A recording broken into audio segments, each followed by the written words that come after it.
High in the Carpathian Mountains of Ukraine, surrounded by legends, wolves, and drifting snow, lives a tribe that defies everything we thought we knew about Europe's past. They're called the Hutsuls. To the world, they're seen as remote Slavic highlanders, Ukrainian by language, Orthodox by faith, isolated by geography. For centuries, their villages were forgotten by history, but not by something else. Their DNA is remembered, and what it remembers shouldn't be here. When scientists sequenced the maternal lineages of this hidden people, they expected the usual. Eastern European haplogroups like T or U, maybe some Slavic signatures like H5 or J1. Instead, they found Haplogroup H1. Not just a few cases, nearly 1 in 5 Hutsuls, 18.4%, carry this mitochondrial marker. And that changes everything. Because H1 isn't common here, it's supposed to be strongest in Western Europe, in the descendants of the Franco-Cantabrian Ice Age refugium, the place where humans once survived extinction 20,000 years ago. In caves near the Atlantic coast of Spain and France. You'll find it in the Basques, in the Galicians, in ancient Iberians, but never until now in a forgotten tribe deep in Eastern Europe's mountains. This isn't migration, it's not a fluke, it's a paradox, one of the oldest European maternal lineages somehow preserved in a place where it should have vanished. H1, which recolonized Europe after the glaciers melted, is supposed to fade as you move east. By the time you reach Ukraine or Romania, its frequency drops below 10%, often far lower. Yet in the Hutsuls it doubles. How?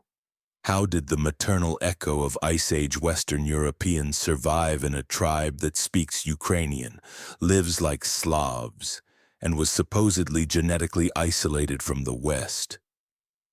This isn't just about one haplogroup, it's about everything we thought we knew, about post-glacial repopulation, about migration, about who really carried the torch of ancient Europe. Because if Western Europe's oldest maternal DNA lives here, in a remote Carpathian village, then maybe these mountains weren't just a border.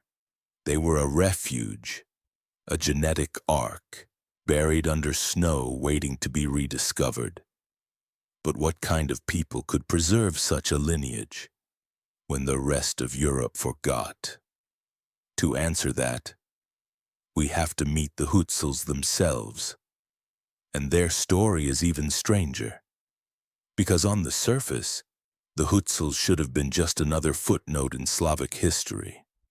A pastoral mountain tribe, tucked away in the eastern Carpathians, herding sheep, carving wood, and keeping to themselves. Ordinary. But they're not. They never were. These people, scattered across the peaks of Ivano-Frankivsk, Chernivtsi, and northern Romania, speak a dialect of Ukrainian that feels like a time capsule. An archaic Galician tongue, layered with Old Polish, carved with Romanian, edged by Hungarian. A language woven through borders, yet trapped in place. And for centuries their lives moved with the seasons. They followed flocks, not flags. Their boots never left the stone paths of the Carpathians. Their weddings echoed songs that no city dweller could name. Their coats, viberi still stitched from sheep's wool, dyed with bark, sewn by hand. Outsiders called them strange, romantics called them wild, but no one called them Western European.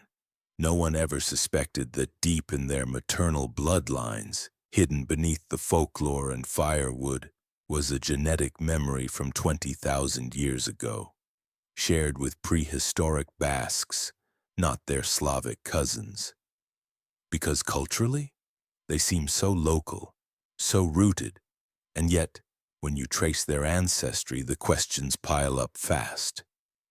They say they're Ukrainians, but their customs are not Ukrainian, their myths are not Ukrainian, their dialect is Ukrainian, but also not. So what are they? Are the Hutsuls a forgotten branch of the Carpatho-Russins? A last echo of the white Croatians who ruled these peaks before Kievan Rus even existed? Or a cultural mosaic formed by refugees not just from war, but from time itself? Even their name is a mystery. In fact, the word Hutsul has at least 6 competing origin theories. One says it comes from the Turkic Uzians, nomads fleeing the Mongols. Another links it to the Romanian word Hotul, meaning outlaw. Others suggest Slavic tribes, Gothic princes, or a nickname whispered by mountain neighbors in the 1800s. But none, not one of them, predicts a genome tied to Ice Age Western Europe. And if even their name is lost in translation, what else about their past has been erased? Or worse, deliberately buried? And yet some things, no matter how old, no matter how silent, don't die easily. Like a signal pulsing through time, Haplogroup H1 survived. It wasn't supposed to. Scientists know its story. This maternal marker, passed from mother to child for over 10,000 years, traces back to one place. Not Ukraine, not even Eastern Europe, but the Franco-Cantabrian refuge, a narrow strip of caves and forests where humans clung to life during the last ice age, near what is now northern Spain and southwestern France. That's where H1 rose. Around 9,900 to 12,000 years ago, as the glaciers began to melt and Europe reawakened, and as people spread out across the continent, H1 spread too, but not evenly. Its strength declines as you move east, thinning out past the Alps, becoming rare by the time you reach the Carpathians. That was the rule. Until the Hutsuls broke it, because somehow in these mountain valleys far beyond H1's historic range, its frequency not only survived, it spiked. In 2009, researchers from the American Journal of Physical Anthropology confirmed it. Among the Hutsuls, H1 wasn't fading, it was thriving. Their numbers were off the charts. And suddenly the question changed. It wasn't just how H1 got here, it was, how did it stay? Why did this ancient Western European lineage dig in, hold on, and refuse to vanish, while surrounding populations forgot it ever existed? A 2004 study, the molecular dissection of mtDNA haplogroup H, suggested something radical. That H1 may have re-expanded across Europe after surviving in multiple glacial refuges. And maybe, just maybe, the Carpathians weren't just a wall. They were a fourth sanctuary, hidden, overlooked, forgotten by science, remembered only by the blood of a few shepherd families high in the clouds. But if the mothers carried this Ice Age fire, what happened to the fathers?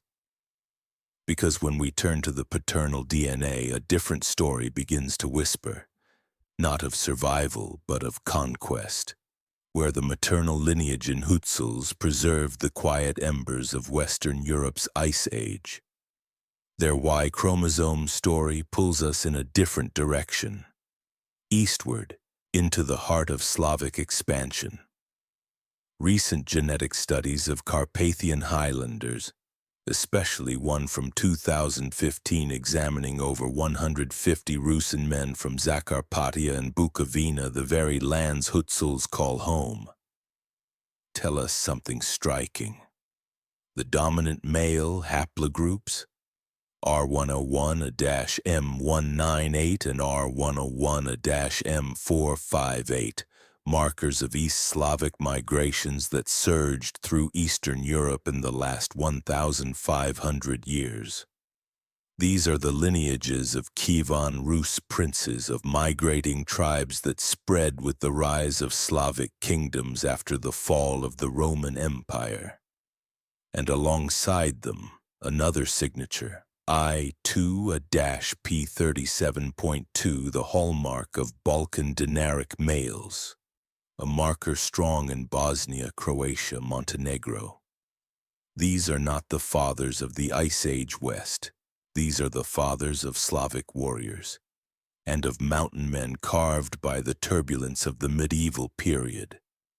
So while the mother's DNA whispers from a Paleolithic cave in Iberia, the father's DNA marches from Slavic plains and Balkan passes, a timeline rooted in migrations from circa 500 CE to 1200 CE, when Carpathian passes became the fault lines between empires.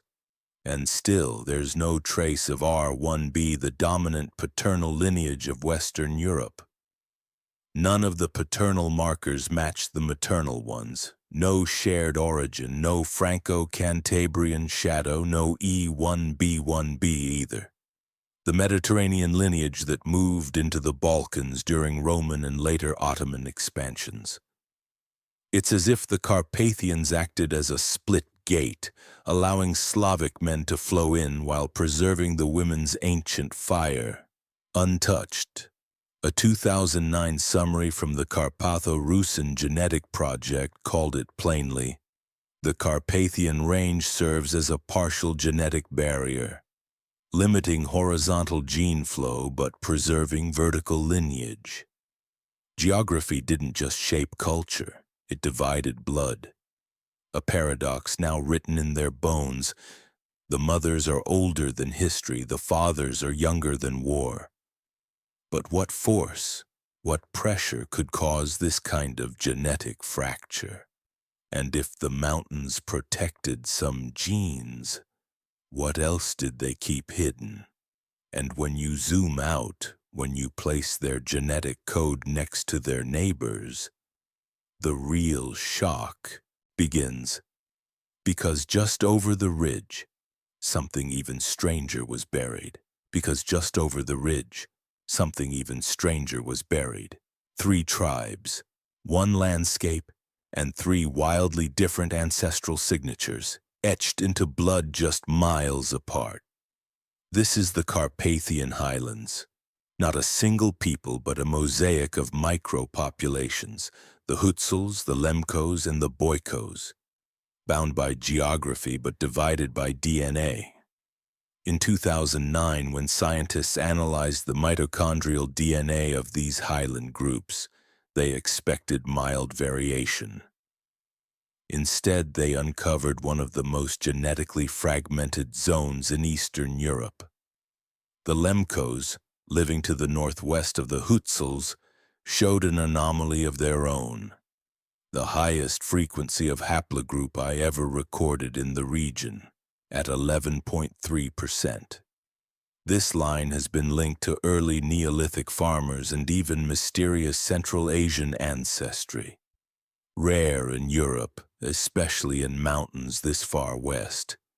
Even more surprising, a significant presence of haplogroup M*, a deep branch Asian maternal lineage found in less than 1% of most European populations. Yet here in Lemko villages it stood at 5.7%. Move west to the Boykos and the picture changes again. The Boykos showed almost no H1 at all.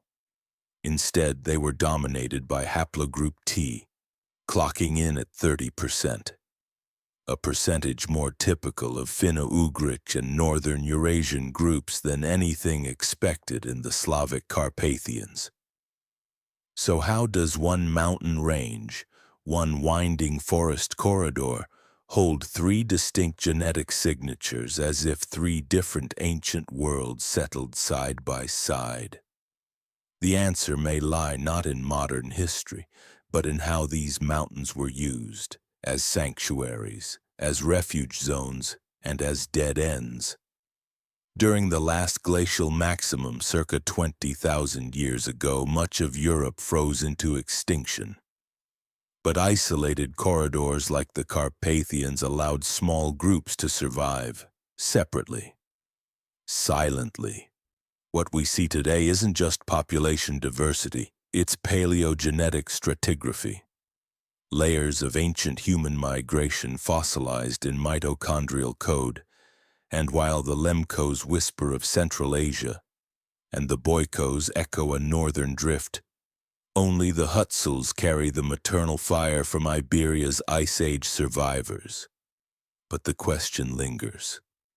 Why did the Hutsuls preserve their ancestral DNA so clearly, while the others fragmented into mystery? And what buried secret kept their line so pure for so long? To find the answer, we don't look farther, we look sideways. Because just beyond the ridgelines, across the same foggy trails under the same snow-heavy roofs, live two other Highlander tribes, the Lemkos and the Boykos. They wear the same woven belts, dance to the same wooden flutes. Their dialects bend the same Ukrainian roots. But genetically, they're not just different, they're alien to each other. In 2009, a team of geneticists led by Nikitin published something no one expected.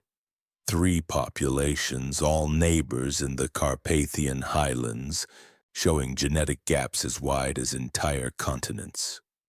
Start with the Lemkos, just northwest of the Hutsuls. They carry haplogroup H1 at 11.3%, the highest ever recorded in any European population at the time. A lineage thought to link back to Neolithic farming cultures, and possibly to Central Asia. Even stranger, they hold haplogroup M*, an Asian maternal line almost extinct in Europe, present here at 5.7%. It's a ghost, a thread of ancestry rarely seen outside Mongolia or Siberia. Then shift west to the Boykos. Here, the dominant maternal signature is haplogroup T, over 30%. That's not a normal number. It matches populations in Finno-Ugric territories stretching toward the Baltic, even the Volga. And again, almost no H1, no echo of the Franco-Cantabrian refugium. Now zoom in on the Hutsuls again, surrounded on all sides by these anomalies, yet holding a maternal signature from Western Europe's Paleolithic past. 1 mountain range, 3 tribes, and not one matching maternal story. It makes no historical sense. They've lived side by side for over 1,000 years, faced the same empires, the same snow, the same wars. So why does their DNA divide like shattered glass? What if these weren't just cultural cousins? What if each tribe preserved a different wave of human prehistory? And if that's true, then somewhere deep beneath their folklore, under the soil, beneath stone forts older than the Romans, one clue lies buried beneath a Dacian outpost, but that clue was only the surface. Because beneath that Dacian fort, deeper than the ash and iron, lies something far older, something almost no one expected to find in the Eastern Carpathians. Not a sword, not a coin, but a layer of stone tools, charred bones, and broken animal skulls, dated to over 100,000 years ago. That's not Roman. That's not Slavic. That's not even Neolithic. That's Paleolithic, when Homo sapiens and Neanderthals were still fighting for space in a world ruled by ice and predators. This land, the region we now call Hutsulshchina, isn't just ethnographic color, it's one of the most overlooked paleo-human landscapes in Europe, and the archaeological record proves it. In the upper Prut River basin near Kosiv, Yablonitsia, and the surrounding valleys, excavations have revealed multi-layered cultural horizons, tools from the Mousterian period, Mesolithic hearths, and early Neolithic ceramics, one stacked atop the other like rings inside an ancient tree. The people who made these tools weren't nomads just passing through, they stayed. Because the Carpathians, unlike most of glacial Europe, offered refuge, shelter from the wind, from the ice, from the chaos of climate collapse. These mountains, once dismissed as barriers, were in fact life zones, ecological corridors with rivers, forested slopes, and year-round hunting grounds. And here's where science collides with blood. Because the mitochondrial DNA haplogroup H1, now found in the Hutsuls at astonishing rates, 18.4%, one of the highest in Eastern Europe, traces back not to Slavic expansions or Roman provinces, but to the Franco-Cantabrian Ice Age refugium in modern-day Iberia 20,000 years ago. So the question must be asked, did a branch of those Western European Ice Age survivors migrate east and settle here? Or is it possible that this Carpathian corridor was an independent glacial sanctuary, a fourth refuge, where Paleolithic families survived in place, hidden from the world, passing their lineage forward as everything else collapsed? Because if so, then the Hutsuls didn't just inherit ancient DNA. They may be the last breathing link to Europe's oldest human memory. But that memory wasn't carried by accident. It was sealed. And that seal was the mountain itself. For decades, scientists told a single story, that after the Ice Age, when the glaciers pulled back like steel curtains, Europe was reborn in a clean wave from the Iberian Peninsula, the Italian Alps, and the Balkans. 3 fire-lit caves, 3 scattered refuges. From these, they said, modern Europeans emerged, migrating north and east like melting rivers of blood and bone. But that story is now burning at the edges, because something doesn't fit. If the Hutsuls carry haplogroup H1, a maternal lineage tied to the Franco-Cantabrian refuge, why is it stronger here in the mountains of Ukraine than in many places closer to the original source? The answer isn't in a straight line, it's in a spark. Because what if Europe didn't reboot just once? What if it reignited again and again in forgotten pockets, tiny sanctuaries scattered across the continent, flickering under snow and soil? And the Carpathians were one of them.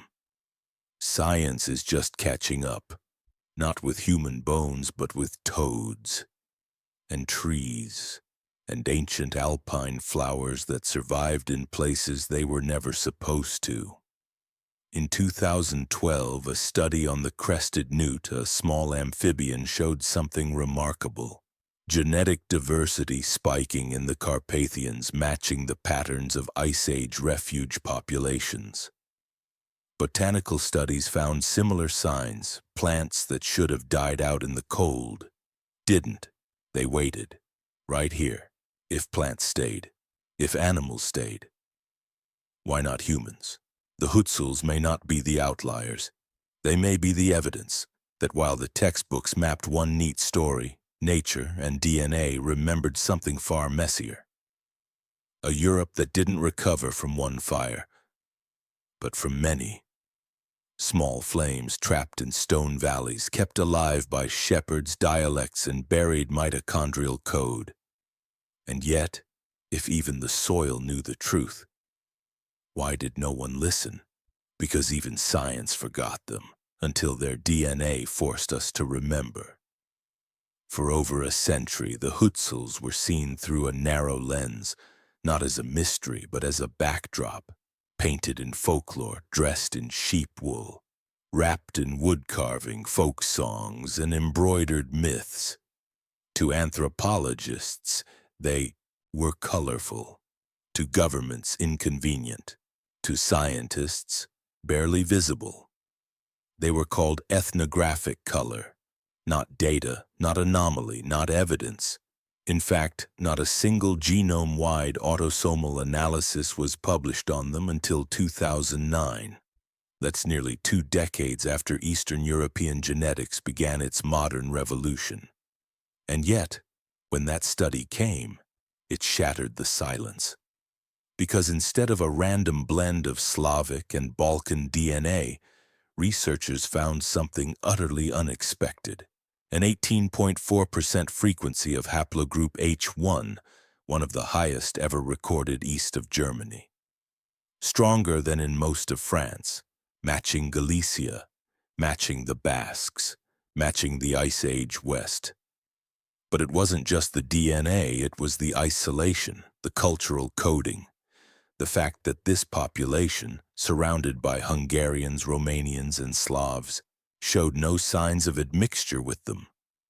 As if the Carpathians didn't just slow movement, they sealed time. And while genetics forgot them, so did academia. Search early 20th century journals and you'll find romantic travelogues, not studies. Words like rustic, primitive, untouched. As if the Hutsuls were a living postcard from a past that never mattered. But they mattered. Because buried in those same mountain villages, inside the families passed over for modern studies, was a story older than kings, older than borders, older than writing itself. And when science finally looked, truly looked, it didn't find peasants. It found a surviving relic of Ice Age Europe, a memory kept warm in wood stoves and wool socks. Because sometimes the most ancient truth isn't carved in stone.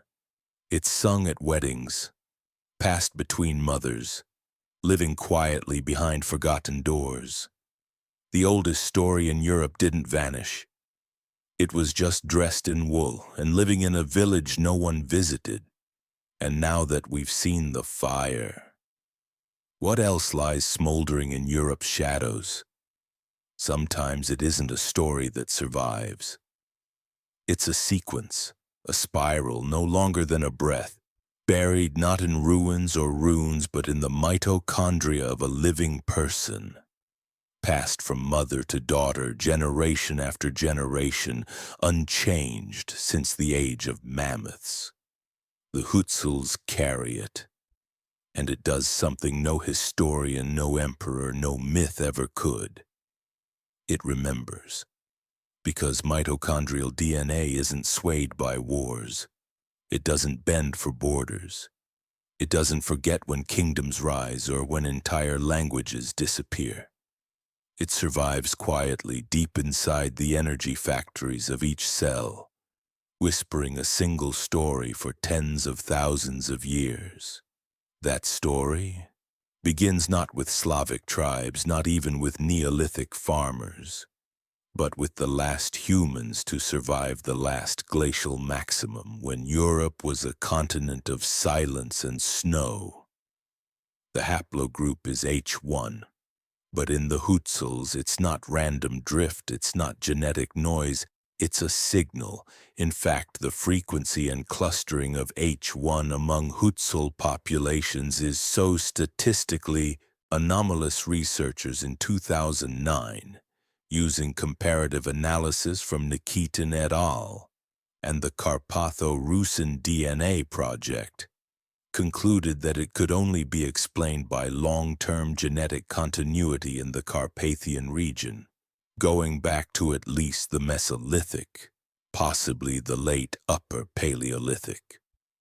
That's over 10,000 years of unbroken maternal transmission, without interruption, without dilution. Let that settle for a moment. Because the books may have forgotten these people. The empires may have redrawn the maps, but their mitochondria did not. And that small helix hiding in the blood of a shepherd girl from Yablunitsia may carry the oldest uninterrupted memory in Europe. The line between forgotten and remembered is thinner than a thread of blood. And that thread still pulses, still burns, still leads somewhere. Because while the Carpathians held one fire, The Balkans hide another. And next time we follow that ember to a place where another ghost population left no name, only a genetic fingerprint.